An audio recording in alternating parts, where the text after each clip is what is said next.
اعوذ باللہ من الشیطان الرجیم بسم اللہ الرحمن الرحیم صلی اللہ علی نبی الامی وآلہ صلی اللہ علیہ وسلم صلاۃ و سلاما علیک یا رسول اللہ قلت حیلتی انت وسیلتی ادرکنی یا سیدی یا رسول اللہ صلی اللہ علیہ وآلہ وسلم۔ درود استغاثہ میں نے پڑھا، آپ نے سنا، اللہ تعالیٰ ہمیں پڑھنے سننے کی توفیق دے اور اس کی فضل و برکات سے نوازے۔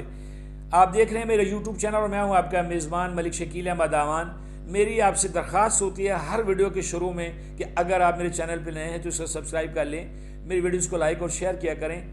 اور بیل آئیکن ضرور پریس کریں تاکہ آپ تک میری ویڈیوز پہنچتی رہیں۔ بات تھوڑی سی، میں ایک حکایت پڑھ رہا تھا، عربوں کے پرانے زمانے کی حکایت ہے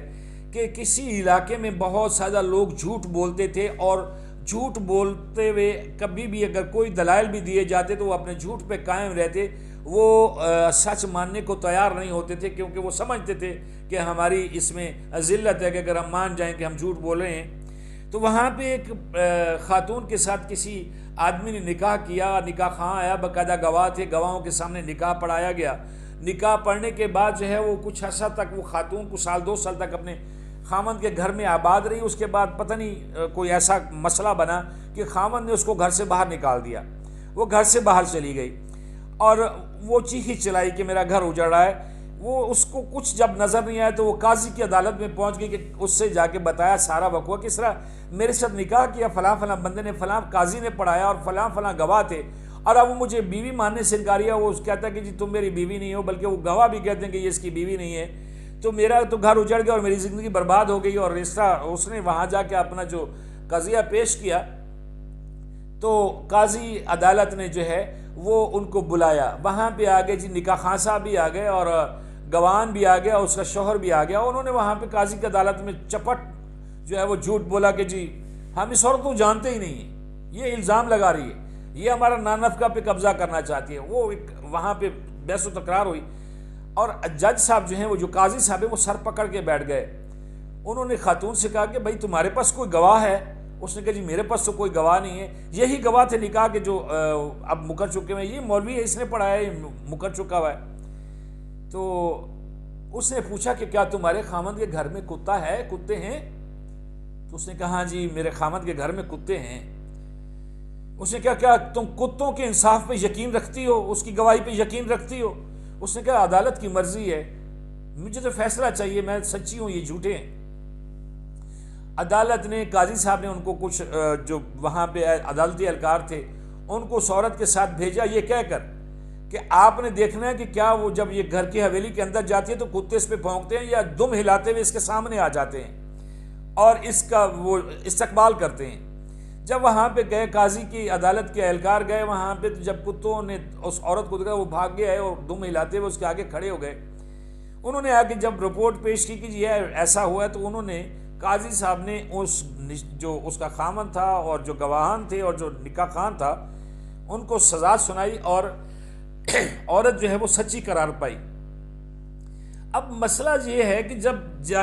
ہمارے پاس بھی، ابھی میں پڑھ رہا تھا اور یہ چند دن پہلے کی بات ہے کہ میاں چنو خانیوال کا علاقہ ہے اور وہاں پہ ایک کریانے کی دکان پہ جو ہے وہ چوری ہوتی ہے اور چوری 5 چور مل کے کرتے ہیں۔ اب ذرا میری جو تمہید جو میں نے باندھی تھی قاضی اور کتوں والی، اور اس چیز کو، چوری کو بھی ذرا دیکھیے کہ چوری کرنے والے کون لوگ تھے۔ چوری کرنے والوں میں جی جو چوری کی گئی اس میں 5 لوگ تھے، ان میں ایک 1122 کا اہلکار تھا،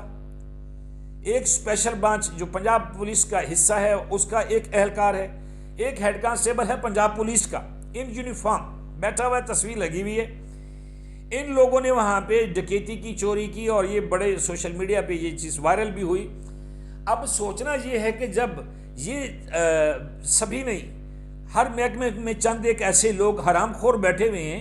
جو عوام کے ٹیکس پہ پلتے ہیں، جیسے کتے کو پالا جاتا ہے اسی طرح ان لوگوں کو بھی ٹیکس کی تنخواہوں سے پالا جاتا ہے، اور جب یہ اپنی عوام پہ بھونکنا شروع کرتے ہیں یا اپنی عوام کو لوٹتے ہیں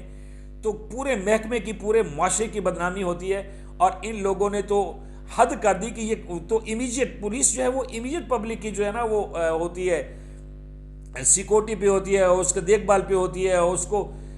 بچاتی ہے، مظالم سے بچاتی ہے۔ اور اگر پولیس خود ہی ظالم ہو جائے اور وہ اسپیشل برانچ کا اہلکار اور وہ 1122 جو ہے 1122 جو ہے وہ ایک ایسا یقین کریں،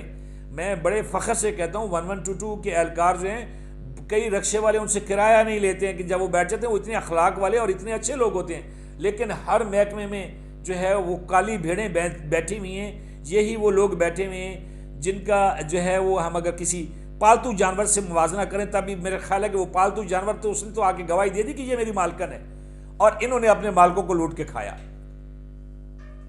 میری آپ سے ریکویسٹ ہے کہ اس ویڈیو کو زیادہ سے زیادہ شیئر کریں تاکہ یہ بڑوں کے کانوں تک پہنچے، وہ دیکھ سکیں کہ ہمارے جو اہلکار ہیں وہ کیا کریں، ہمارے محکمے کیا کریں۔ پتہ سبھی کو ہوتا ہے لیکن تھوڑی سی شرمندگی کا باعث بنے گا تو شاید اس پہ کوئی عمل ہو سکے۔ اپنا بہت سارا خیال رکھیے کہ جزاک اللہ۔